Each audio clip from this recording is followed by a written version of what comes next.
Adana had always known she was unwanted. From the moment she could walk, she had been treated like an outsider in her own home. She was the firstborn child, but instead of being cherished, she was despised. Her father, Chijioke, made it clear that he had never wanted a daughter.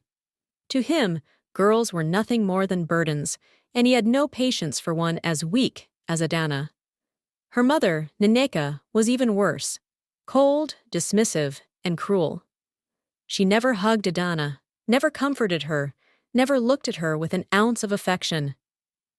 Then there were her younger siblings.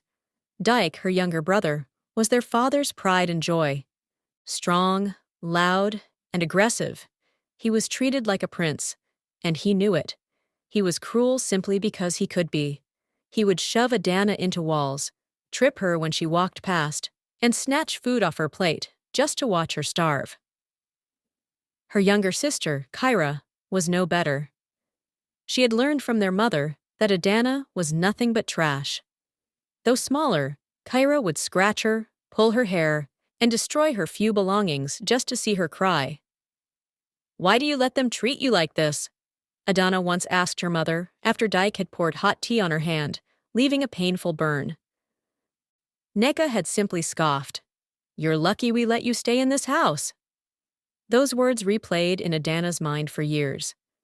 She wasn't allowed to eat at the dining table. She wasn't allowed to wear new clothes, only the ones Kyra outgrew. She wasn't allowed to speak unless spoken to. She was a prisoner in her own home. Then, one day, they decided they didn't need her anymore. It was a cold evening. The sky was dark, filled with storm clouds. Adana had just finished scrubbing the floors while her siblings lounged on the couch, laughing. Her stomach ached with hunger, but she knew better than to ask for food. Her father sat at the dining table, reading a newspaper. Her mother was beside him, stirring tea. Without even looking at Adana, her father said, "Pack your things." Adana froze. What? "We're moving tomorrow," her mother said with a yawn. "You're not coming with us." Adana's heart pounded. She turned to Dike and Kyra, expecting them to be shocked. Instead, Dike smirked. Kyra giggled. "You should be happy," Dike taunted. "We've tolerated you for too long." Tears burned in Adana's eyes. "Where am I supposed to go?" Her mother sighed in irritation, as if Adana was nothing more than a fly buzzing in her ear. "That's not our problem." Her father folded his newspaper. "You're old enough to survive on your own. You've been eating our food and wasting space for too long." Adana wanted to scream, to cry, to beg, but she knew it was useless. That night, they locked her out of the house. With no money, no food, and nowhere to go, she walked into the darkness, vowing to survive. She didn't know how, she didn't know when, but one day she would make them regret it. The streets were unforgiving. The night air was cold, biting through Adana's thin clothes as she wandered aimlessly. She had never been outside past sunset before. Now she had nowhere to go. The city was loud and unfamiliar. Cars sped past, their lights blinding her. Strangers walked by, not sparing her a glance. Her stomach twisted with hunger, but she had no food. She slept under a bridge that night, curled up on the hard ground. The sound of rats scurrying nearby made her shiver. She wrapped her arms around herself, trying to stay warm. By the next morning, hunger gnawed at her stomach. She walked through the streets, looking for anything to eat. At a small market, she saw a woman selling roasted corn. The smell made her mouth water. But she had no money. As she stared at the food, someone shoved her from behind. "Move, beggar!"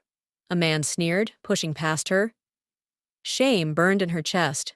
She wasn't a beggar. She wasn't trash. But the world saw her that way. Days passed. Adana survived on scraps she found in trash bins. She drank water from public taps. She avoided other homeless people. Some of them were dangerous. She grew thinner, weaker. One day she collapsed near a marketplace. Her vision blurred. The world tilted. Then she felt a shadow fall over her. "Hey, are you okay?" A warm voice, a woman's voice. She forced her eyes open. A kind-looking woman, with dark skin and round, caring eyes, was kneeling beside her. Before Adana could answer, her stomach growled loudly. The woman's face softened. "Come with me," she said gently. Adana hesitated. No one had ever helped her before. Was this a trick? But she was too weak to resist.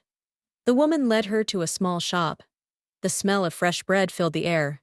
Inside, there were rows of pastries and loaves of bread. "Eat," the woman said, handing her a plate of warm bread and milk. Adana didn't need to be told twice. She devoured the food, tears streaming down her cheeks. The woman watched her with quiet sadness. "What's your name?" "Adana," she whispered. "I'm Mama Bintu," the woman said. "Do you have anywhere to go?" Adana shook her head. Mama Bintu sighed. "Then stay here, but you'll have to work." Adana nodded eagerly. Work was nothing new to her. And so, her new life began. Mama Bintu owned a bakery. She taught Adana how to mix dough, knead it, and bake. The work was hard, but Adana never complained. She was grateful. She woke up before dawn, swept the floors, prepared ingredients, and helped sell bread at the market. Every night, she fell asleep exhausted. But she didn't cry herself to sleep anymore. Years passed. Adana grew into a sharp, hard-working young woman. She learned how to handle money, negotiate with customers, and manage the business. But deep inside, the fire of revenge never died. One day, she overheard two businessmen discussing investments.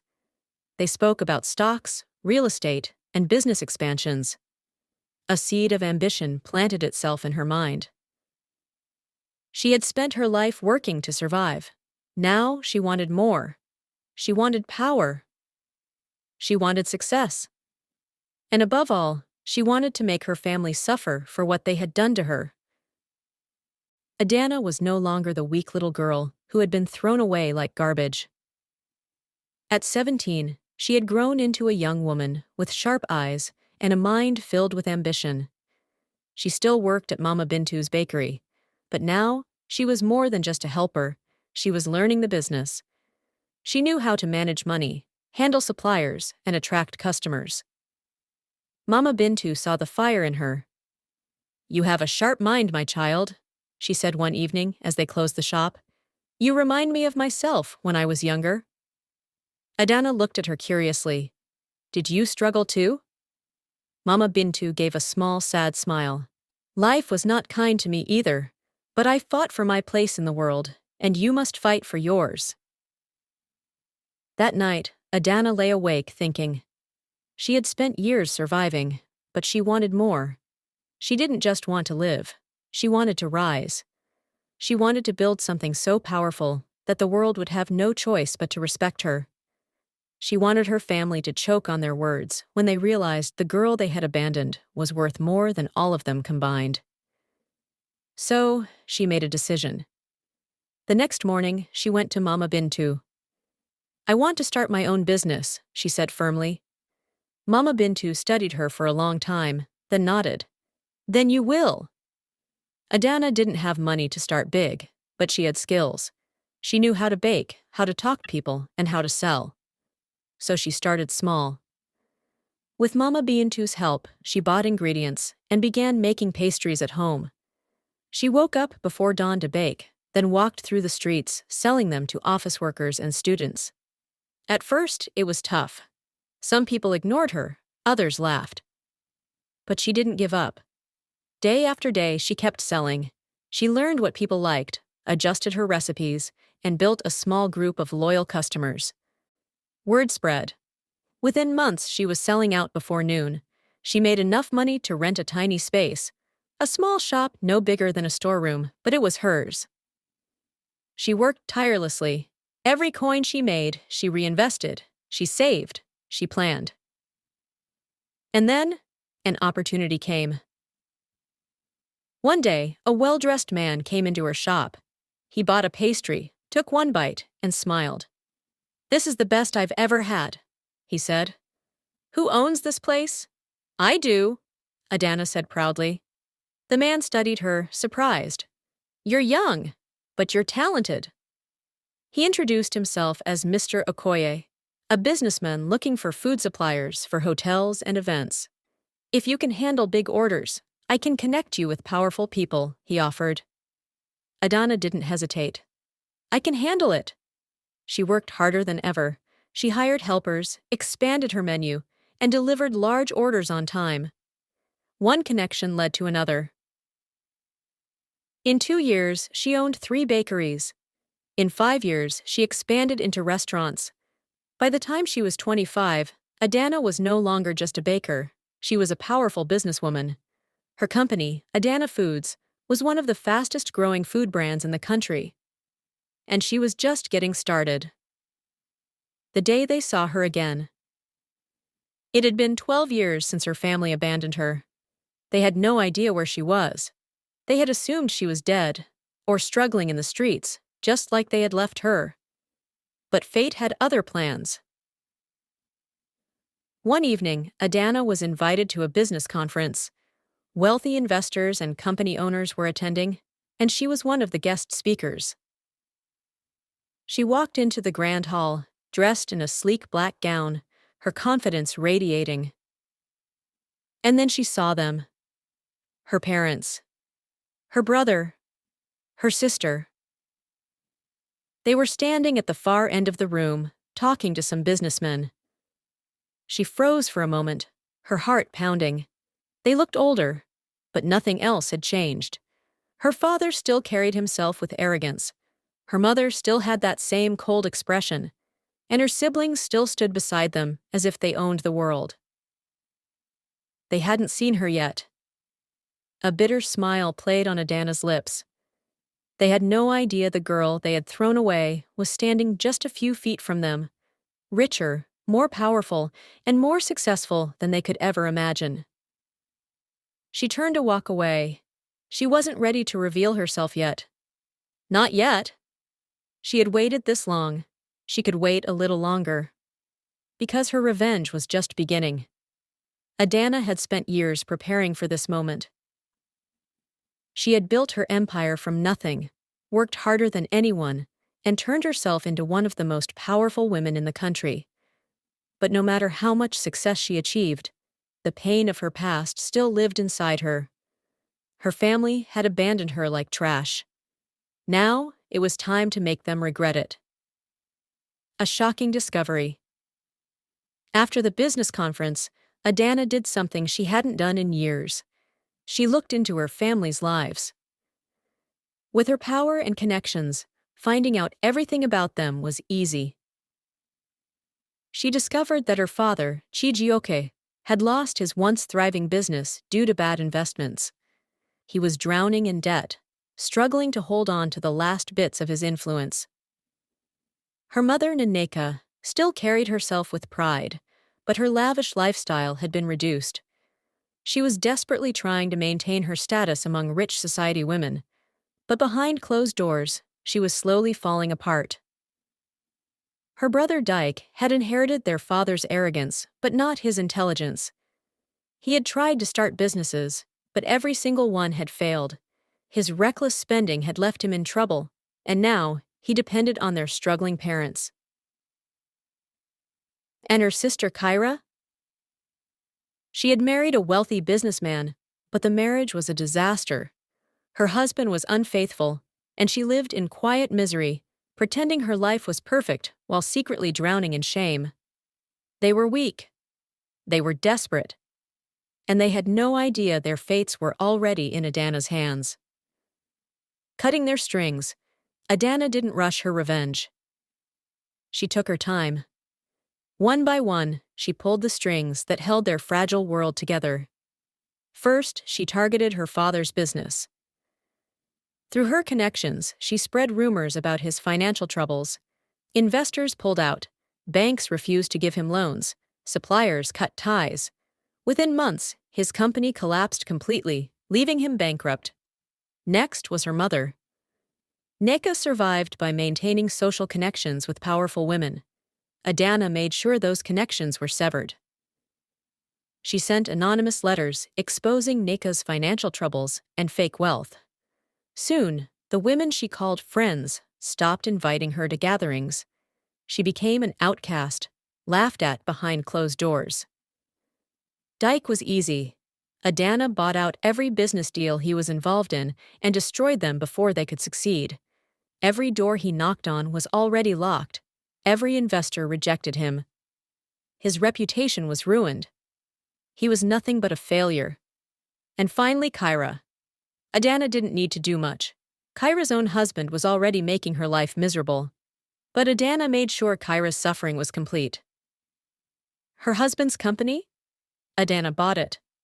His business deals? She crushed them. And just like that, Kyra's husband lost everything. Unable to handle the downfall, he left Kyra and their children behind, running off with another woman. Kyra was left alone, broken and humiliated. One by one, they all fell. The moment of truth. Months later, after everything had collapsed around them, her family finally learned the truth. They had lost everything. No money, no connections, no power. And worst of all, they found out that the person responsible for their downfall was the same girl they had thrown away all those years ago. Adana. She had become the most powerful woman they had ever known. And she had crushed them without even blinking. Desperate, they did the only thing left. They begged. One evening, as Adana sat in her luxurious office, her secretary walked in. "Ma'am, you have visitors," she said, hesitation in her voice. Adana already knew who it was. "Let them in," she said, her voice calm. The door opened, and in walked her parents, Dyke and Kyra. They looked different now. The arrogance was gone. The pride was gone. They looked broken, desperate. "Adana," her mother's voice trembled. She said nothing. Her father cleared his throat, forcing a smile. "You've done well for yourself." Still, she said nothing. Kyra wiped away tears. "Please, we need your help. We lost everything." Adana leaned back in her chair, studying them. These were the same people who had kicked her out, laughed at her pain, treated her like garbage. Now they wanted mercy. A slow, cold smile spread across her face. "Did you think I forgot?" She finally spoke. They flinched. "I remember everything," she continued.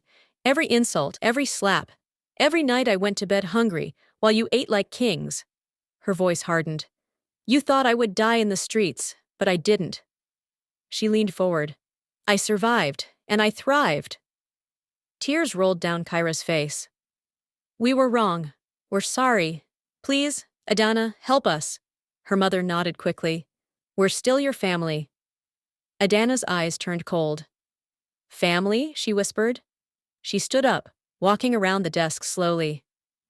"You threw me away like trash. You let me suffer. And now, because you have nothing, I'm suddenly your family?"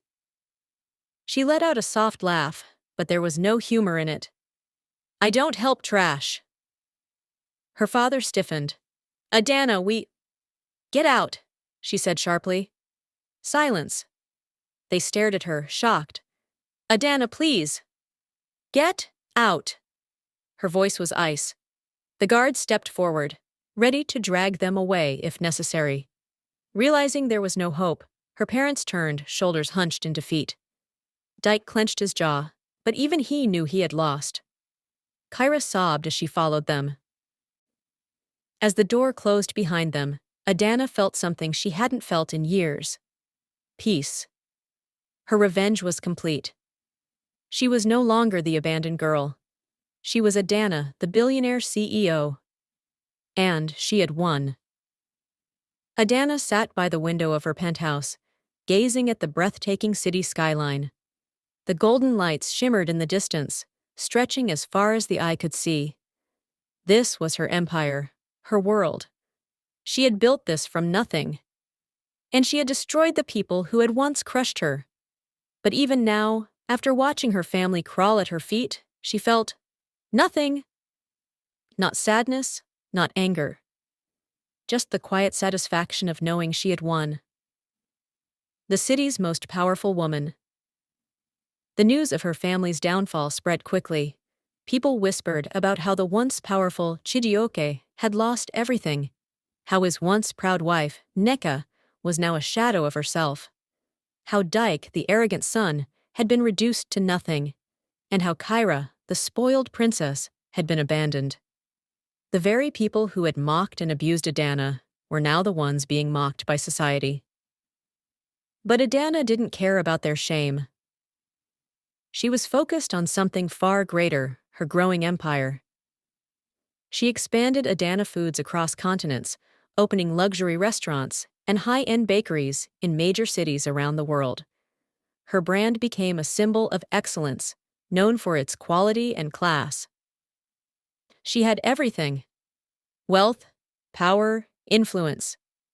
And no one could take it from her. The unexpected visit. One evening, as she reviewed business proposals, her assistant walked in. "Ma'am, you have an unexpected visitor."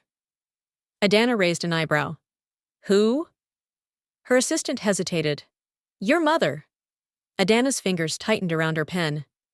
For a moment, she considered refusing, but then curiosity won. "Let her in," she said coldly. Moments later, the door opened and Neka stepped in. She was unrecognizable. Her once flawless skin was dull, her expensive clothes replaced with simple, worn-out fabric. The proud woman who had once dismissed Adana as worthless now stood before her, looking small and fragile. Adana didn't stand. She leaned back in her chair, studying her mother like a stranger. "What do you want?" Neka swallowed hard. "Adana, please. We have nowhere to go."